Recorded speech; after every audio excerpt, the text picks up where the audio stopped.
তান্ত্রিক থলে থেকে পুতুল দুটো বের করে রানীর হাতে দিতে যায়। ঠিক এই সময় সাই করে একটা তীর এসে পুতুল দুটোকে তান্ত্রিকের হাত থেকে মাটিতে ফেলে দেয়। রাজা রানী দুজনে রীতিমতো চমকে ওঠে। তারা তাকিয়ে দেখতে পায় একটা অল্প বয়সী ছেলে তীর ধনুক হাতে নিয়ে দাঁড়িয়ে আছে। তুমি কি করলে পুত্র? তুমি তান্ত্রিককে তীর ছুঁড়ে আঘাত করলে? তুমি কে সেটা আমরা জানি না, কিন্তু এক্ষুনি তুমি তান্ত্রিকের পা ধরে ক্ষমা চাও।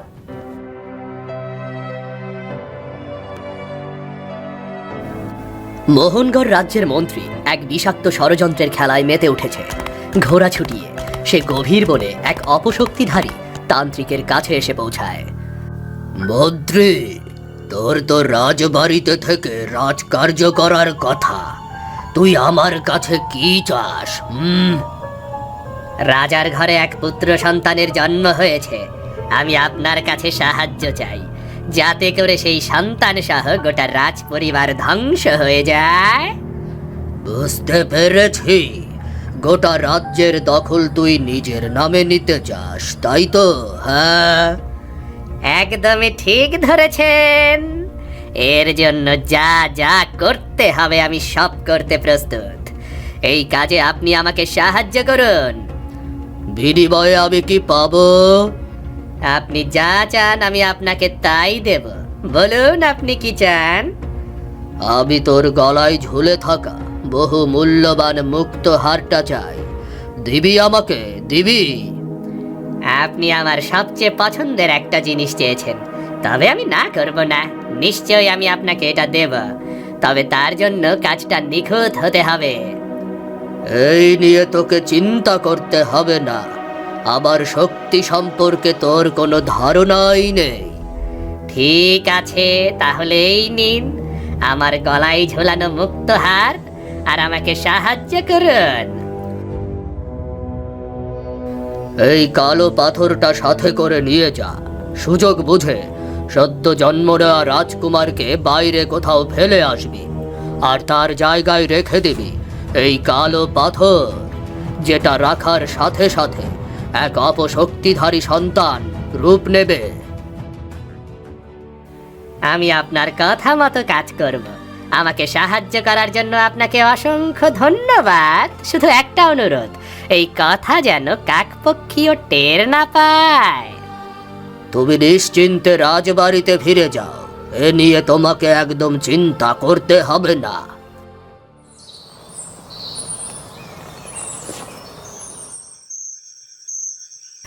এদিকে ফুটফুটে সুন্দর রাজকুমারকে পেয়ে মহারাজের খুশি তখন দেখে কে।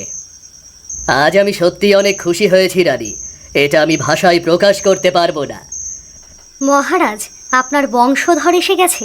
আমাদের অবর্তমানে ওই রাজ্যের দায়িত্ব নিতে পারবে। হ্যাঁ রানী।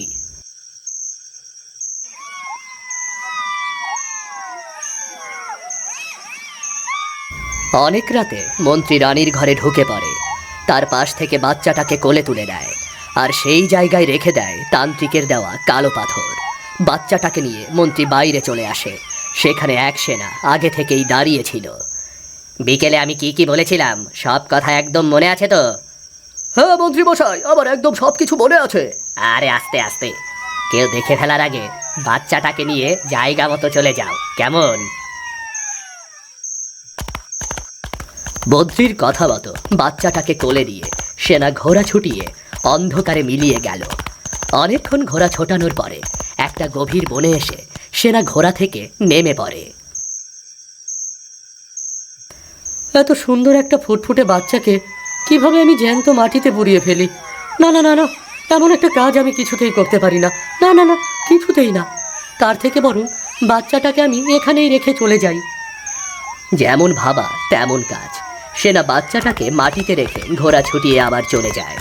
রাত কেটে ভোর হয়।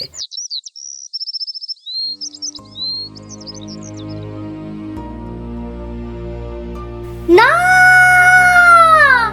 হঠাৎ রানীর চিৎকারে মহারাজ ছুটে গিয়ে তার ঘরে ঢুকে পড়ে। কি হয়েছে রানী? তুমি কি কোনো দুঃস্বপ্ন দেখেছ? সকালবেলা এত জোরে চিৎকার করে উঠলে যে? মহারাজ, সর্বনাশ হয়ে গেছে। আমাদের ফুটফুটে বাচ্চাটা কোথায়? তার পরিবর্তে আমার পাশে একটা কালো কুচকুচে সন্তান। কি বলছো তুমি এসব রানী? এটা কি করে সম্ভব? আমি তো কিছুই বুঝতে পারছি না মহারাজ। আমার কিন্তু এখন বেশ ভয় করছে মহারাজ।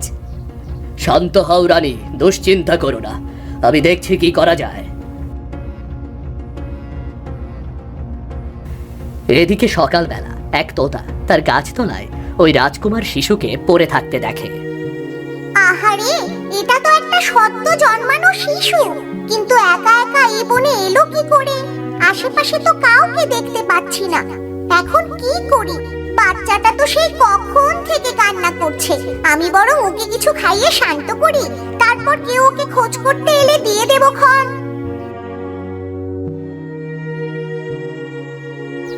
এভাবে কেটে যায় একটা দিন। পরদিন সকালে রাজবাড়িতে মস্ত বড় ঘটনা ঘটে যায়। হঠাৎ করে এক রাতের ভেতর রাজবাড়ির সমস্ত সেনা মারা যায়। রাজা রানী সবকিছু হারিয়ে পথে বসে যায়। মহারাজ, আমাদের ওপরে কি সর্বনাশ নেমে এলো! এই বাচ্চাটা আমাদের জীবনে সর্বনাশ ডেকে এনেছে রানী। তোমার পাশেও আসার পর থেকে রাজবাড়িতে সব অস্বাভাবিক ঘটনা ঘটে চলেছে। কিন্তু মহারাজ, আমাদের আসল রাজকুমার কোথায় গেল? আর তার পরিবর্তে এই রাজকুমারী বা কোথা থেকে এলো? আমি কিছু বুঝতে পারছি না রানী, কি থেকে কি হয়ে গেল আমি কিছুই জানি না। মহারাজ, আপনি এক্ষুনি এখান থেকে পালান।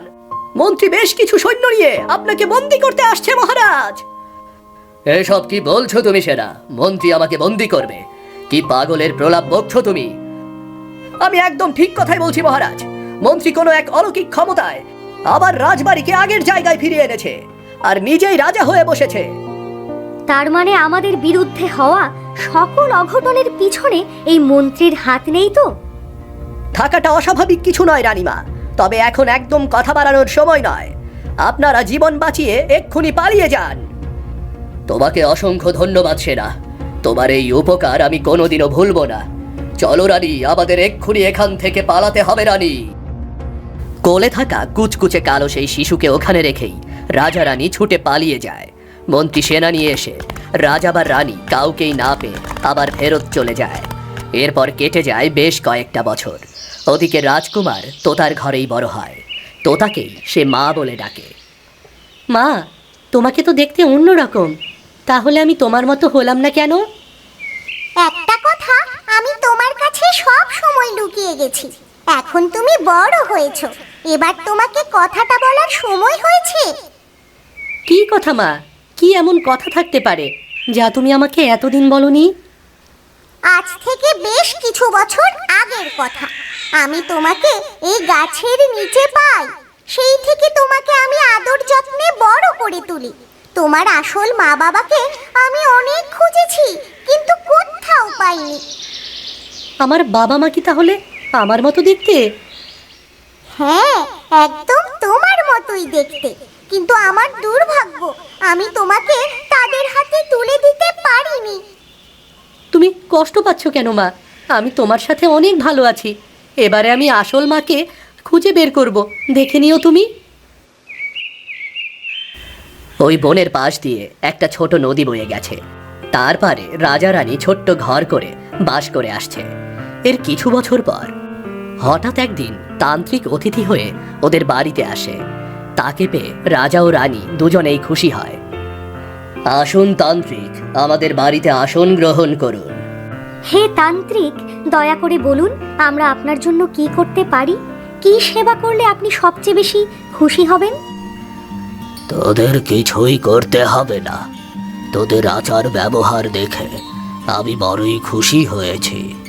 শুধু আমার একটা উপকার কর তোরা। হ্যাঁ বলুন তান্ত্রিক মশাই, কি করতে হবে? আমার খুব প্রিয় দুটো পুতুল আছে। আমি তান্ত্রিক মানুষ, এক এক সময় এক এক জায়গায় থাকি। তাই আমি চাচ্ছি পুতুল দুটো তোদের কাছেই রেখে যাব, যদি তোদের কোনো আপত্তি না থাকে তো। না না, এই কাজের জন্য আমাদের আর কি আপত্তি থাকতে পারে? আপনি নির্দ্বিধায় আমাদের কাছে পুতুল দুটো রেখে যেতে পারেন। তান্ত্রিক থলে থেকে পুতুল দুটো বের করে রানীর হাতে দিতে যায়। ঠিক এই সময় সাই করে একটা তীর এসে পুতুল দুটোকে তান্ত্রিকের হাত থেকে মাটিতে ফেলে দেয়। রাজা রানী দুজনে রীতিমতো চমকে ওঠে। তারা তাকিয়ে দেখতে পায় একটা অল্প বয়সী ছেলে তীর ধনুক হাতে নিয়ে দাঁড়িয়ে আছে। তুমি কি করলে পুত্র? তুমি তান্ত্রিককে তীর ছুঁড়ে আঘাত করলে। তুমি কে সেটা আমরা জানি না, কিন্তু এক্ষুনি তুমি তান্ত্রিকের পা ধরে ক্ষমা চাও। আপনারা যাকে তান্ত্রিক বলছেন সে আসলে এক প্রতারক, দুষ্ট অপশক্তিতে ভরপুর এই তান্ত্রিক, যে শুধু মানুষের ক্ষতি করে বেড়ায়। এই পুতুল দুটো আপনাদের কাছে রাখার সাথে সাথে আপনারা তার বশে চলে যাবেন। কি বলছো তুমি এসব? মিথ্যা, এই ছেলে সব মিথ্যা বলছে। আমার সাথে তোমার কোনো শত্রুতা নেই। হ্যাঁ, জানো তো এটা, তাই না? তাহলে কেন আমাকে মিথ্যা অভিযোগ দিচ্ছ? আমি একটাও মিথ্যা কথা বলছি না। আপনি ওই তান্ত্রিকের থলে খোঁজ করলেই ওই কালো পাথরটা পাবেন মহারাজ। তান্ত্রিক আর কোনো কথা বলতে যাওয়ার আগেই রাজা একটানে তার থলেটা নিয়ে নেয়।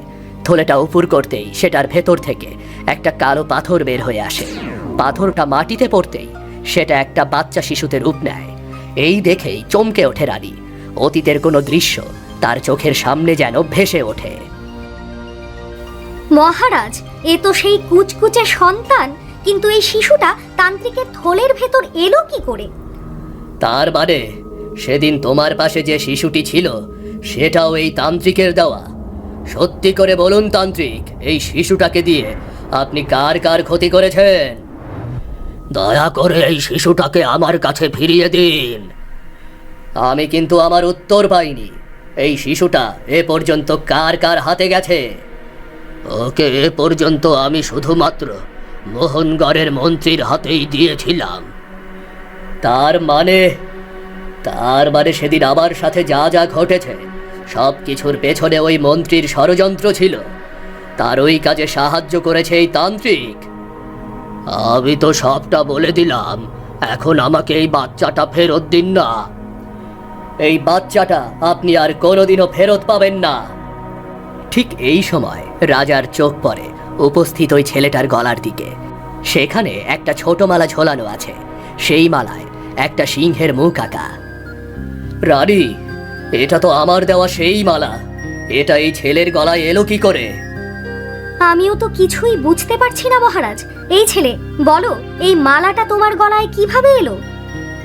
আমি এর বিষয়ে কিছুই জানি না, হয়তো আমার মা জানতে পারে। তোমার মা কোথায় থাকে? আমাদেরকে তার কাছে নিয়ে চলো। রাজকুমার ওদের সবাইকে তোতার কাছে নিয়ে যায়। তোতা বুঝতে পারে এটাই ওর আসল মা বাবা। সেও শুরু থেকে সব ঘটনা ওদেরকে খুলে বলে। পুত্র, এরাই তোমার আসল মা বাবা। তুমি এদের সাথে ফিরে যাও। আমি আবার একা হয়ে গেলাম। না মা, আমি তোমাকে ছেড়ে কোথাও যাব না মা, কোথাও যাব না। পুত্র, তোমার জন্মদাত্রী মা আমার সাথে থাকলেও আসলে তোমার কাছে তোমার মা ওই তোতা। তাই আমরা তোমাকে তোতা সহ নিয়ে যাব। এবার তো আমাকে মুক্ত করে দিন মহারাজ। আমাকে ওই বাচ্চাটা ফেরত দিয়ে দিন, আমি চলে যাই। আর কোনোদিন আপনার সাথে আবার দেখা হবে না। নিজের অপশক্তি প্রয়োগ করে যাকে রাজ সিংহাসনে বসিয়েছ, এবারে নিজের শক্তি দিয়েই তাকে সিংহাসন থেকে নামিয়ে দেবে। তোমাকে আমাদের সাথেই রাজবাড়িতে যেতে হবে। সবাই মিলে রাজবাড়ির উদ্দেশ্যে চলল।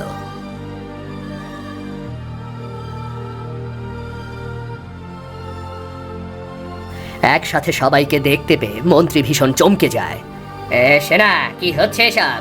বিনা অনুমতিতে এতগুলো লোক কি করে রাজসভার ভেতরে ঢুকে পড়ে? তান্ত্রিক, এবারে আপনার কাজ শুরু করুন, না হলে কিন্তু।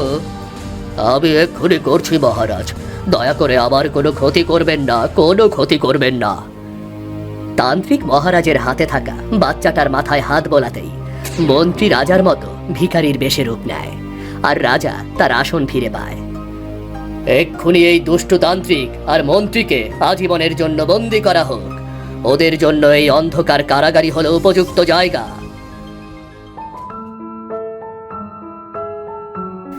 মহারাজের আদেশে ওদের শাস্তি হয়ে গেল। একসাথে দুই মাকে পেয়ে রাজকুমারের জীবনে আবারও সুখ শান্তি ফিরে এলো। রাজাও বেশ হাসি খুশি আর সুখ শান্তি নিয়ে রাজ্য চালাতে লাগলো। আর আমাদের গল্পটা এখানেই শেষ হলো। আমাদের আজকের গল্পটি কেমন লাগলো তা জানান কমেন্ট করে। আমাদের চ্যানেলটি সাবস্ক্রাইব করতেও কিন্তু ভুলবেন না। দেখা হবে খুব শীঘ্রই নতুন কোনো গল্প নিয়ে। ধন্যবাদ সবাইকে।